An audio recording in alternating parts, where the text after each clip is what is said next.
Mesdames et messieurs, votre présence aujourd'hui dans cette salle est la preuve de votre courage et de votre indépendance d'esprit.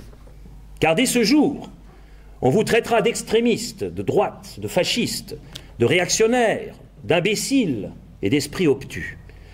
Vous allez aussi probablement être fichés. Et c'est exactement cela qui vous donne, à mes yeux, une si grande valeur. En effet, vous ne vous laissez prescrire par personne avec qui vous avez le droit de vous rencontrer et qui vous avez l'autorisation d'écouter. Lorsque j'ai décidé récemment de me rendre à Cologne, toute la presse suisse, dégoulinante de sentiments politiquement corrects, a titré « Freysinger va s'adresser à des extrémistes de droite ». Eh bien, si vous étiez d'extrême droite, il vous faudrait quitter la partie gauche de cette salle et vous masser en face. Cela pourrait cependant s'avérer impossible, tant votre paralysie du côté gauche empêcherait probablement tout mouvement brusque à droite. Chers amis, vous pouvez vous imaginer combien j'ai été abasourdi de lire que Jürgen Elsässer était un extrémiste de droite, lui qui vient de la social-démocratie. Il y a là de quoi faire glousser les poules aux crêtes les plus rouges. Mais il en est ainsi de nos jours, quelqu'un qui ne pense pas, comme tous ceux qui n'ont pas le courage de réfléchir, est un nazi. Et s'il est très jeune, c'est un néo-nazi. Ma réaction fut immédiate. Dans la minute qui suivit, j'avais commandé mon billet d'avion afin de m'en aller parler à ce lointain public allemand avide de démocratie et de liberté. C'était pour moi une question de principe. Et lorsque la ville de Cologne a préféré s'en tenir à son eau de toilette et décidé de ne pas se laisser mettre au parfum de la réalité par la conférence du magazine Compact, qui a dû être déplacée à Berlin, j'ai de nouveau accepté avec enthousiasme, afin que personne ne puisse prétendre que Freysinger se soit laissé museler par les insultes et les menaces. Cher public, vous avez devant vous un citoyen suisse qui répand un dangereux parfum de scandale. Et pourquoi un parfum de scandale ? Eh bien parce que je dis ce que je pense, et pire encore, parce que j'ose penser ce que je dis. C'est ainsi que je me suis trouvé récemment sur la place Rouge à Moscou, où je me suis permis de dire à haute et intelligible voix devant les caméras de la télévision russe que je me sentais plus en sécurité et plus libre à Moscou qu'en Europe de l'Ouest. Depuis longtemps, j'ose aussi proclamer que l'idéologie de gauche, même lorsqu'elle met de l'eau dans son vin, qui est plutôt du vinaigre, est d'essence profondément totalitaire. Ailleurs, j'ai déclaré que les minarets étaient comparables aux petits drapeaux avec lesquels les officiers d'état-major marquent l'occupation d'un territoire sur leur carte. Pire encore, mon bureau est décoré du drapeau militaire de l'Allemagne de Bismarck, et dans ma bibliothèque se trouvent tous les livres qui ont bouleversé l'histoire du monde, du manifeste du Parti communiste, au Tischgespräch déjanté de Hitler, en passant par le petit livre vert de Khomeini, les aphorismes d'Elena Ceausescu, les romans du marquis de Sade et la Sainte Bible. Suis-je par conséquent un communiste, un islamiste, un dépravé, un zélote religieux, un fasciste, ou même tout cela ensemble en une incompatible union? Bien sûr que non. Sinon, chaque propriétaire d'une bibliothèque personnelle, faite d'autre chose que de livres factices, se réduirait à n'être que le parangon de ce qu'il lit. Et celui qui ne posséderait pas de bibliothèque du tout, il ne saurait tout simplement pas. Pour ma part, chers auditeurs, j'ose jouir de façon radicale de ma liberté intellectuelle. Et quand je dis radicale, je ne pense pas à un certain parti valaisan. Et celle-ci commence et finit par la liberté d'opinion et de parole. Il y a quelques mois, lorsque la présidente de l'AfD, Madame Frauke Petry, a été invitée par l'Action pour une Suisse indépendante à prononcer, et neutre, n'oublions pas, et neutre, à prononcer une allocution à Berne, l'Hôtel National a résilié au dernier moment le contrat de location de la salle. L'argument invoqué était que la sécurité des participants ne pouvait être assurée par la police. Et c'est pour la même raison que la conférence de Compact n'a pas trouvé de toit à Cologne et qu'elle a dû être déplacée à Berlin. L'automne dernier à Essen, lorsque j'ai participé à une conférence de l'AfD, celle-ci a dû se tenir clandestinement, dans une auberge isolée, sous protection de la mafia balkanique. Eh oui, eh oui. Grâce à la mafia croate, cela a pu être le parce que les antifas craignent les Croates. Donc, pour être capable de tenir un discours libre en Allemagne, chez les Allemands, il faut que les Croates vous protègent. Il a fallu garer, je comprends mieux maintenant pourquoi on a accepté leur adhésion à l'Union européenne. Il a fallu garer les automobiles à 500 mètres du lieu de la réunion pour qu'elles ne soient pas transformées en tas de ferraille. Et bien sûr, l'invitation n'a pu être envoyée que de manière confidentielle et aux seuls membres de l'association. Mais pourquoi toutes ces mesures de précaution? Et parce que désormais, les bandes de casseurs subventionnés du mouvement Antifa font en sorte que personne ne puisse se rassembler dans le domaine public à moins de brandir l'international en levant le poing gauche. Cela fonctionne ainsi. Dès qu'un rassemblement est annoncé, tous les participants potentiels sont arrosés préventivement d'un flot d'insultes destinées à les dissuader de s'y rendre. Si ce n'est pas suffisant, on brandit la menace de contre-manifestations violentes, ce qui contraint la police à interdire le rassemblement pacifique sous prétexte de ne pas être en mesure d'assurer la sécurité des participants. Au tempora o mores. C'est ainsi que la novlangue de George Orwell est en train de devenir réalité. Dans son roman 1984, on peut lire que la guerre, c'est la paix, que la liberté, c'est l'esclavage. Eh bien, dans l'Europe d'aujourd'hui, cela devient le fascisme de gauche, c'est de l'antifascisme. Ou bien la violence de gauche, c'est de la pédagogie appliquée. Il existe aussi de nombreuses autres variétés de ce type de perversion linguistique, comme « pour remettre les idées en place, rien ne vaut les points de gauche sur des mentons de droite ». Ou la liberté d'expression, c'est de l'extrémisme de droite. Ou encore, il est courageux de se taire et lâche de parler. Voilà qui transforme la lâcheté en courage. Impossible de s'y retrouver dans toutes ces salades. Chers auditeurs de l'extrême démocratie, tout cela existait déjà dans les années 30, tristement connues. À la différence que les fascistes d'aujourd'hui se nomment paradoxalement Antifa. C'est comme si les sections d'assaut de Hitler, les fameuses chemises brunes, s'étaient faites passer pour de braves scouts dotés de l'esprit jovial du hamster. Les gentils Antifa pensent comme des fascistes, agissent comme des fascistes, haïssent à la manière des fascistes et se considèrent pourtant comme des antifascistes. Ne pouvant pas se combattre eux-mêmes, ce qu'exigerait la logique la plus élémentaire, ils se sont construits un ennemi issu de leurs fantasmes contre lequel ils agissent avec une brutalité extrême. Tous ceux qui osent encore parler de valeurs, d'identité, de responsabilité, de noblesse d'esprit, d'honneur, de fidélité et de patriotisme doivent être réduits au silence. Et s'il faut pour cela leur infliger quelques bosses ou échymoses, ce n'est pas si grave puisqu'il est salutaire de cabosser ceux qui refusent de changer d'opinion. Voyez comment la violence peut être cool lorsqu'on l'utilise au nom du bien. Il y a toutefois encore d'autres dérives aberrantes à relever. En France, l'essayiste et écrivain Éric Zemmour a été condamné par un tribunal parce qu'il critiquait la prolifération de ghettos ethniques et sociaux dans les banlieues, préconisait la priorité nationale et affirmait que la majorité des dealers en France étaient des Africains ou des Arabes, ce qu'il pouvait démontrer aisément sur la base de chiffres officiels. Conclusion, dire la vérité est désormais pénal. La vérité est coupable d'être ce qu'elle est, la vérité. Seul le mensonge est absous puisque lui, au moins, est utile à l'instauration d'un totalitarisme insidieux et sans visage. Je ne peux de toute façon que confirmer sur la base de statistiques de mon canton d'origine, où je fonctionne entre autres comme ministre de la Sécurité publique, que dans mes prisons se tiennent plus de 70% de criminels importés ne disposant pas du passeport suisse. Dans 2 cantons voisins, ce pourcentage dépasse même les 80%, et aux dernières nouvelles, à Genève, c'est plus de 90%. Si l'on réalise que le coût le plus modeste d'une journée de prison est environ 300 francs, et c'est le prix politique, et qu'il peut monter en cas de mesures complémentaires jusqu'à 1500 francs par jour, on comprend que les citoyens croulant sous le poids des impôts ne peuvent que souhaiter ardemment l'expulsion des criminels récidivistes vers leur pays d'origine. Et pourtant, presque personne n'ose plus proclamer ouvertement son mécontentement depuis que les dirigeants et les médias de l'Union européenne aux ordres de l'OTAN répriment les derniers esprits libres par l'opprobre public et les tribunaux. Le sort de personnalités comme Julian Assange et Edward Snowden est révélateur de cette évolution. Quand les intérêts majeurs du lobby américain de l'armement sont en jeu, on ne plaisante plus. Celui qui s'écarte de la ligne officielle est qualifié de traître et risque d'être condamné à la prison à vie. Or, Snowden est-il un mauvais Américain et un traître parce qu'il a révélé à quel point son pays est devenu l'otage d'une mafia sans scrupules qui répand la mort et la ruine, non seulement partout dans le monde, mais également en Amérique. Il suffit de considérer la paupérisation croissante de couches sociales toujours plus nombreuses aux États-Unis même, précisément ceux qui ont voté Trump, à la violence qui y règne et au fait que plus de prisonniers végètent actuellement dans les prisons de ce pays que du temps du goulag en Union soviétique pour s'en convaincre. Et c'est ce modèle inhumain, ce système schizophrène, que nous autres Européens devrions adopter servilement sans opposer la moindre résistance.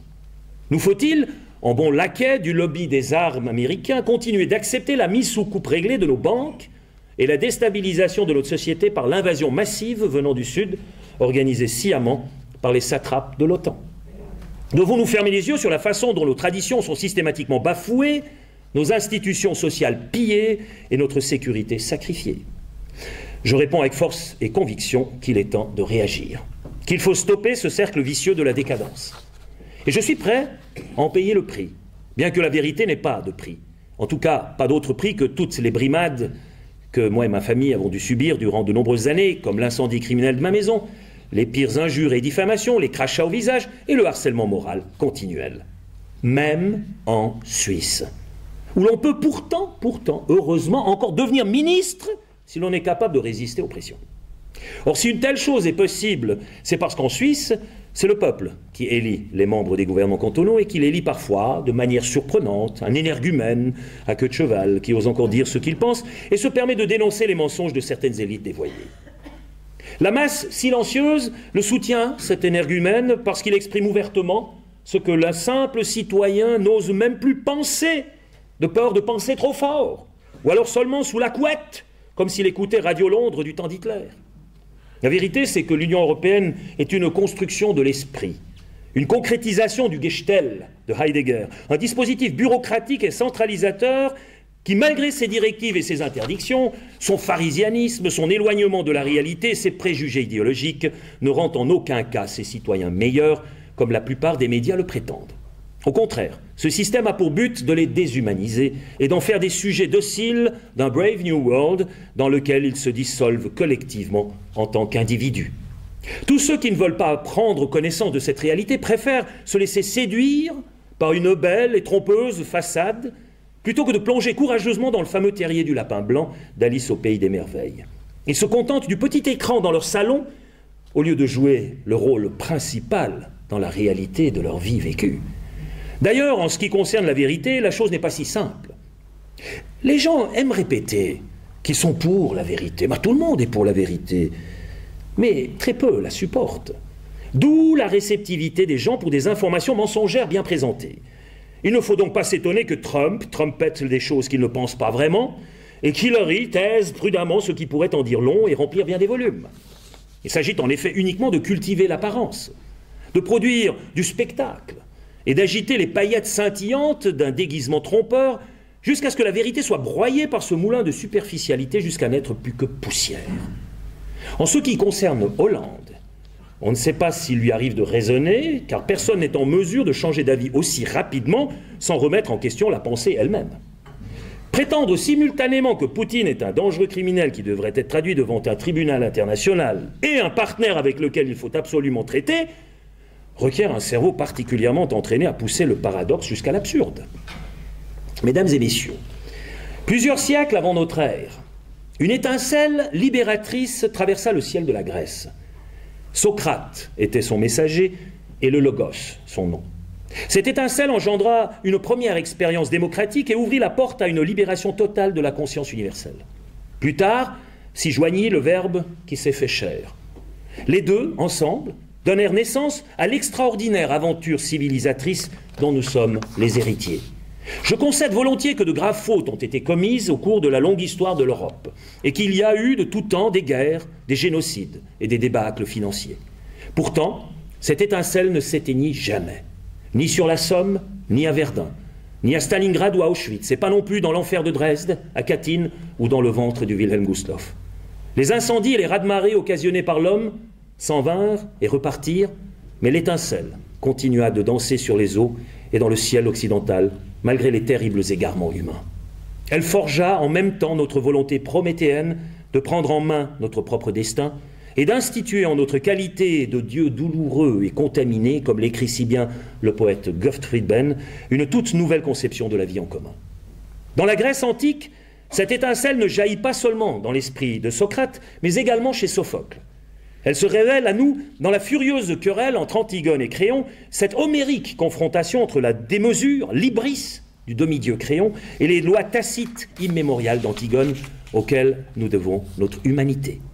Cette étincelle ne fut toutefois jamais aussi menacée d'extinction que depuis qu'une séparation eut lieu et qu'à l'ouest, de l'autre côté de l'Atlantique, un nouveau monde, une société nouvelle apparut.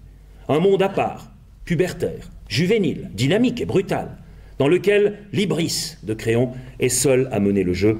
Je parle des États-Unis d'Amérique. Certes, ce nouveau monde délivra l'ancien monde des nationaux-socialistes, cette prétendue race supérieure dont l'hybris et l'arrogance dépassaient tout. Mais si l'Amérique fit tomber ce régime totalitaire, c'était avant tout comme un dieu vengeur qui ne peut tolérer aucun autre dieu à ses côtés. C'est pour cette raison que le nouveau monde devint avec le temps ce qu'il avait combattu avec raison. Un maître du monde brutal, un bourreau que la grande prostituée de Babylone emportera dans son apocalypse. Ça, j'ai écrit avant de savoir qu'elle ne serait pas élue. Du temps de la guerre froide, on pouvait encore comprendre que l'on en vienne à la guerre de Corée et du Vietnam et à la crise de Cuba, car il s'agissait de combattre le totalitarisme inhumain du bloc communiste afin de libérer des peuples opprimés. Mais après la chute du mur de Berlin et l'effondrement du communisme, alors que la paix devait sourire à l'humanité, de nombreux foyers d'incendie comme la guerre de Yougoslavie, l'Irak, l'Afghanistan, la Libye, la Syrie, le Yémen et l'Ukraine, et j'en passe, s'embrasèrent. Les États-Unis d'Amérique, devenus depuis la fin de l'Empire britannique la plus grande puissance mondiale, aspirèrent alors à la domination du monde qu'avaient tant recherché les nazis. La loi du plus fort fut appliquée sans ménagement par les anglo-saxons, elle l'est encore à ce jour. L'élite américaine, contaminée par le matérialisme le plus féroce, n'a ni time ni money pour se plier aux lois immémoriables d'Antigone et de Goethe. « Fuck the EU », déclara Victoria Noland en relation avec la crise ukrainienne. Cette façon de s'exprimer tout à fait américaine est un programme assez clair qui révèle bien comment les USA conçoivent leurs relations avec leur « dearest partner ». Même la Suisse souffre depuis des années 90 du siècle dernier du désir de puissance des anglo-saxons qui se sont donné pour objectif la destruction de la place financière helvétique sous le prétexte du blanchiment de l'argent sale, bien que la Suisse dispose des lois les plus sévères dans cette pratique. Pendant ce temps, au Delaware, au Nevada, au Jersey et de Guernsey, les tumblers des blanchisseries débarrassent des milliards de billets de banque de leurs taches de sang en les aspergeant à profusion de l'eau bénite de la political correctness.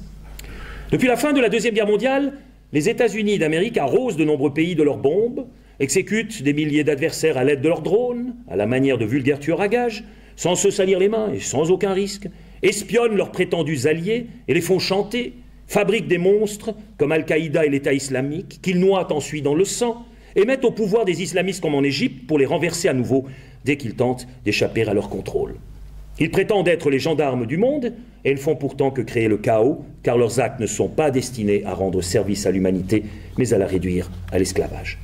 Que les pays européens soient partie prenante de cette politique ignominieuse dans le cadre de l'OTAN prouve la décadence morale affectant la vieille Europe. Voilà comment l'étincelle de la démocratie est menacée d'extinction dans nos cœurs. Souvenez-vous des phrases mémorables de Nietzsche dans son texte « L'homme fou ». Où nous emporte notre course? Loin de tous les soleils? Ne nous abîmons-nous pas dans une course permanente? Est-ce en arrière, de côté, en avant, de tous les côtés? Est-il encore un haut et un bas? N'errons-nous pas comme à travers un néant infini? L'espace vide ne répand-il pas son souffle sur nous? Ne s'est-il pas mis à faire plus froid? La nuit ne vient-elle pas continuellement et toujours plus de nuit? Et où tombe cette nuit-là, si ce n'est en nous-mêmes? Dans nos cœurs, lorsque nous croyons être la mesure de toute chose? C'est pourquoi nous tuons, c'est pourquoi nous mentons, c'est pourquoi nous nous taisons sur commande. Et c'est toujours l'hybris qui est responsable de ces comportements. Là où la puissance et l'argent sont une fin en soi, la forme détruit le fond pour prendre sa place. Les comédies électorales qui se jouent aux États-Unis et en France ne sont rien d'autre qu'un simulacre de démocratie, qui remplace les jeux de la Rome antique et aboutit, selon Friedrich Dürrenmatt, au pire des résultats en basculant dans le grotesque. À la fin, c'est le fou du roi qui devient monarque, ou bien la putain de Babylone qui devient reine, ce qui est encore plus dévastateur. Dans un tel monde, on ne tolère plus d'autres valeurs que celles des montants figurant sur les billets de banque et dans les bilans des sociétés. L'adoration du dieu Mammon s'érige en absolu. Malheur à qui rate le train de l'argent facile. Il est réduit à rien. Les laquais dociles, en revanche, sont dûment récompensés. Pour preuve, on se rappellera que de plus en plus de politiciens à la carrière fulgurante ont travaillé auparavant chez Goldman Sachs. Cher public, à quoi notre société doit-elle d'être si malade? Eh bien, avant tout à la complicité des médias, à la servilité de politiciens corrompus courbant l'échine, à la lâcheté des associations de toutes sortes, des élites et des églises. La vieille Europe génère en son sein les ennemis qu'elle croit vouloir s'approcher de l'extérieur. Si l'islamisme se répand en force chez nous, c'est parce que nous sommes devenus faibles, parce qu'à la grossière violence des intégristes d'une part, et la lente mais continuelle islamisation par les fondamentalistes d'autre part, nous n'avons plus rien d'autre à opposer qu'un grand vide spirituel. Ce vide spirituel invite la barbarie à venir occuper le néant que nous avons créé, car la nature a horreur du vide et se dépêche de le combler par ce qui produit la plus grande pression, la densité féroce du dogmatisme. Par indifférence et par paresse, nous avons détruit nos frontières, nos identités nationales et notre solidarité, pour les remplacer par toujours plus de confrontations internes et un chaos grandissant. 1000 déserts vides et froids, selon l'expression de Nietzsche, ne constituent pourtant pas un espace de liberté, mais une immense prison dans laquelle seuls les plus forts ont une chance de survie. Et nous en sommes nous-mêmes coupables, personne d'autre. Tandis que nous courons aveuglément après nos bonnes résolutions et nos intentions louables, l'islamisme impose brutalement sa feuille de route parce qu'il a un but et qu'il s'apprête à tout soumettre à ce but. Autant vous que moi, et nos valeurs et nos droits. Chers auditeurs, l'étincelle première de la civilisation, je le disais, n'a jamais été aussi menacée qu'aujourd'hui.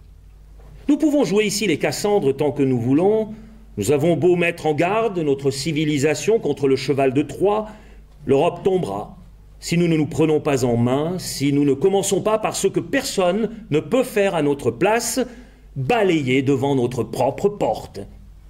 Deux matérialismes sont en passe de prendre en tenaille la civilisation helléno-chrétienne et son étincelle de lumière. Deux barbaries, deux processus de déshumanisation.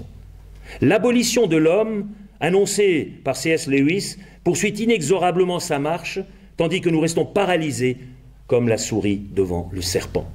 Il suffirait pourtant que l'étincelle cachée sous la cendre soit ravivée pour que nous reprenions vie et courage. Cette étincelle luit encore actuellement dans le pays d'où je viens, la Suisse. Toute la première partie ici n'a servi qu'à faire ensuite la pub pour notre Helvétie chérie. Elle est certes également menacée par la lâcheté et la soumission sévissant parmi certaines élites, mais elle a jusqu'à présent survécu parce que les citoyens suisses ont su éviter, depuis toujours, les concentrations de pouvoir et le risque de perversion de la gouvernance qu'elle représente. Ils se sont inspirés du cycle des saisons et des mécanismes régissant la nature et ont créé un système politique qui se régénère lui-même en compensant toujours harmonieusement, plus ou moins harmonieusement, les déséquilibres. Ce système permet d'imposer à l'hybris des élites au pouvoir des limites qu'elles ne sont pas en mesure de se fixer elles-mêmes. L'homme est l'être qui bouge, et il ne s'arrête pas de bouger de plus en plus vite s'il n'y a pas une force supérieure qui lui impose des limites, et qui lui impose ces limites, c'est cette étincelle divine au fond de lui-même et aucune autre force au monde. En Suisse, le dharma du Bouddha est devenu réalité d'une manière très particulière. Les lois tacites d'Antigone y sont elles aussi devenues réalité. Au lieu de construire un système basé sur une succession de confrontations, comme en France, on a misé en Suisse sur la participation de toutes les forces politiques à la gouvernance, sur la collaboration et sur la collégialité. Il y fut ajouté, en plus du fédéralisme et de l'habituelle séparation horizontale du pouvoir, une stricte séparation verticale, confédération, canton, commune. Ces deux barres qui se croisent représentent ni plus ni moins que la croix suisse. Quant au rôle d'arbitre suprême et de souverain qui a toujours le dernier mot, le peuple se l'est réservé grâce à la démocratie directe.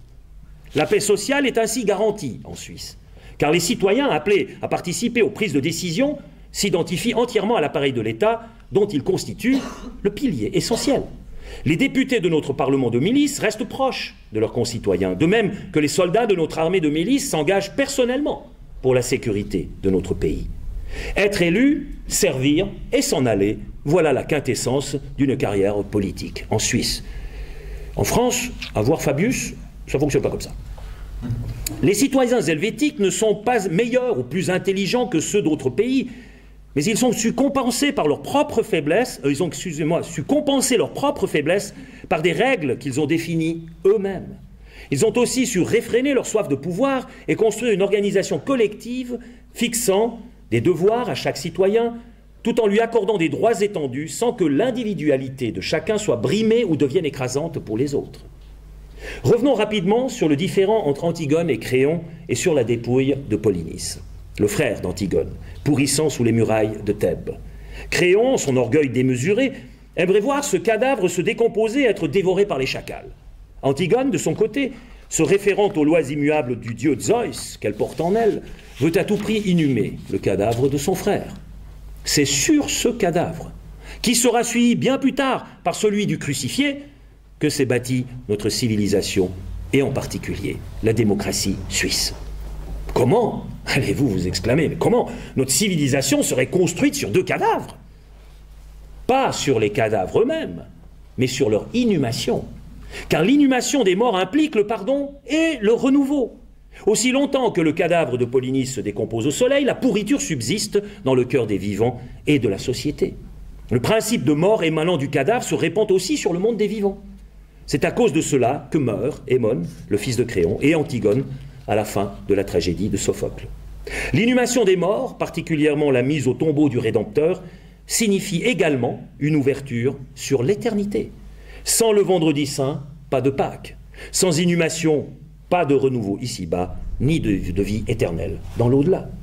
Or, si le modèle suisse représente un remède pour notre civilisation à la dérive, c'est précisément parce qu'en Suisse, on ne traîne pas indéfiniment les cadavres avec soi, mais qu'on les enterre immédiatement, afin de ne pas causer de nouvelles souffrances.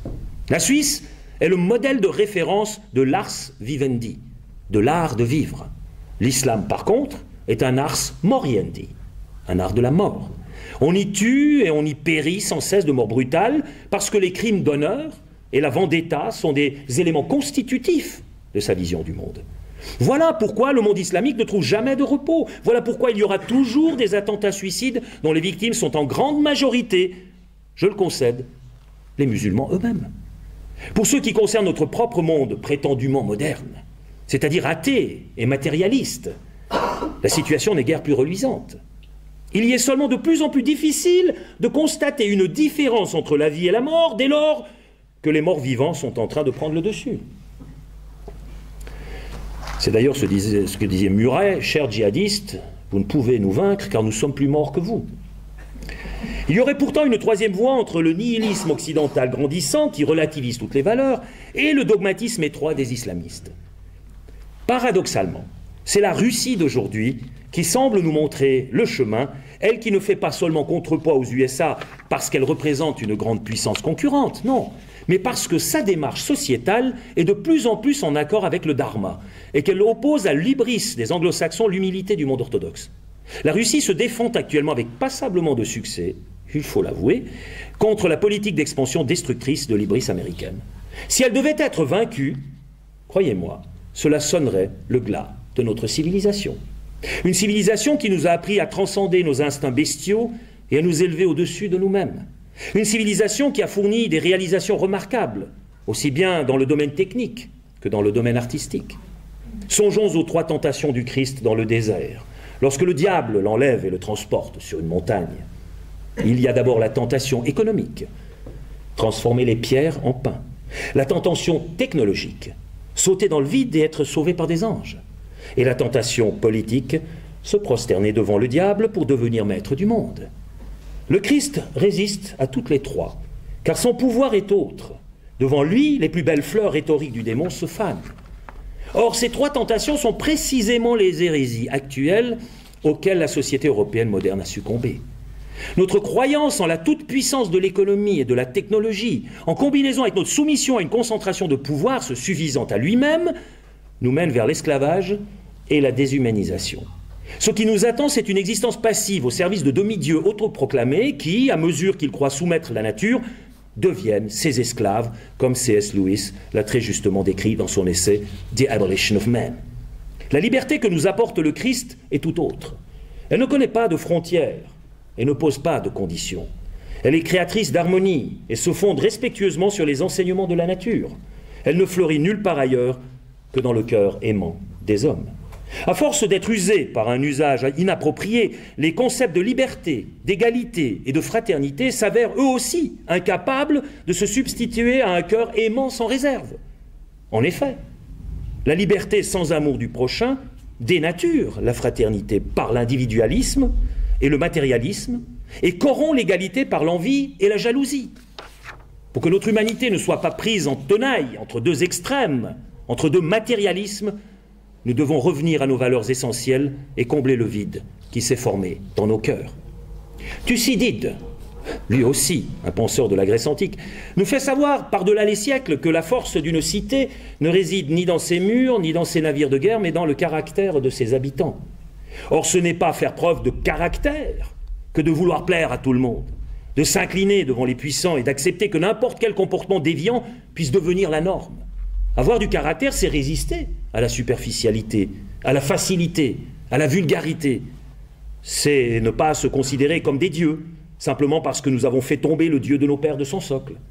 C'est devenir des êtres humains, humains à part entière. Or, qu'est-ce qui nous aidera à retrouver cette voie vertueuse?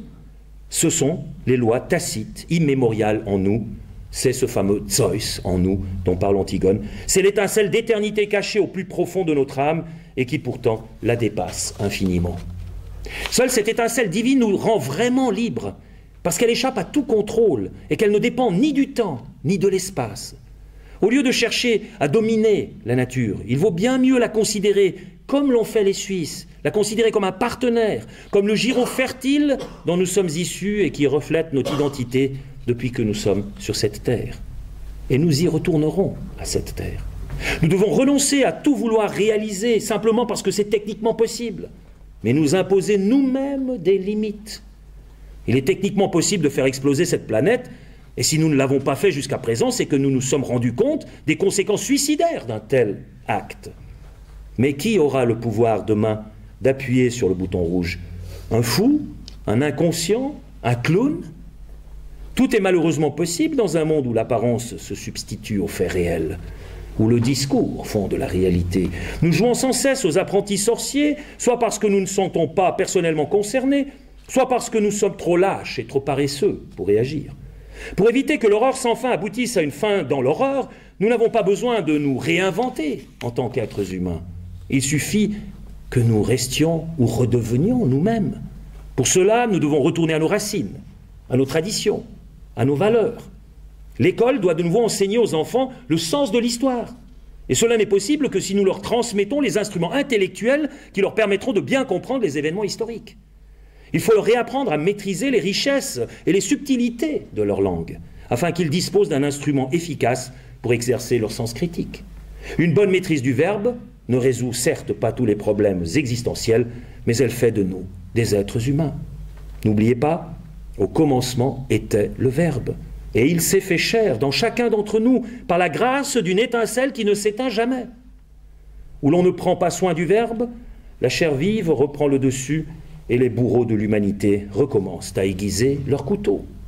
C'est pour empêcher cela que je suis venu ici, à Berlin, et que je ne puis faire autrement, selon les paroles de Luther devant l'église de Wittenberg.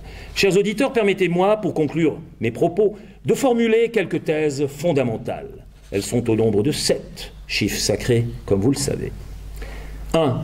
L'avenir de l'Europe réside dans l'Europe elle-même et non pas dans la soumission à l'empire américain ou quelque empire que ce soit. 2. La richesse de l'Europe se trouve dans sa diversité. Or, la diversité offre un choix, et ce choix nous donne la liberté. 3. Une Europe des nations sur la base du modèle suisse est par conséquent la seule solution possible pour sortir de l'impasse actuelle. Le centralisme, le nivellement par le bas et le refus identitaire ont montré leurs limites. Il doit faire place à un sentiment de fierté retrouvée, d'entités à dimension humaine qui coopèrent entre elles et se sont développées historiquement c'est-à-dire les États-nations. 4. L'avenir de l'Europe réside dans la coopération avec la Russie et non dans la confrontation avec le monde orthodoxe, dont les valeurs sont en conformité avec les nôtres parce qu'elles s'abreuvent aux mêmes sources. 5. L'actuel comportement élitaire des fonctionnaires du pouvoir doit faire place à des mécanismes démocratiques permettant au peuple de participer aux décisions qui déterminent leur destin avant qu'il ne soit trop tard. 6. La liberté de réunion et d'expression doit être rétablie. 7. La culture, l'histoire et les valeurs de notre civilisation occidentale doivent de nouveau être enseignées et respectées afin que l'Europe retrouve son âme et ne tombe pas de plus en plus bas jusqu'à devenir le parking du supermarché mondialisé. Terme que j'ai piqué à Slobodan Despot. Cher public, ces 7 thèses ne sont ni révolutionnaires ni tombées du ciel.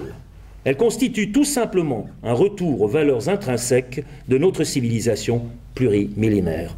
Elles nous montrent la voie vers un avenir empreint de dignité. Vive la liberté, merci de votre attention.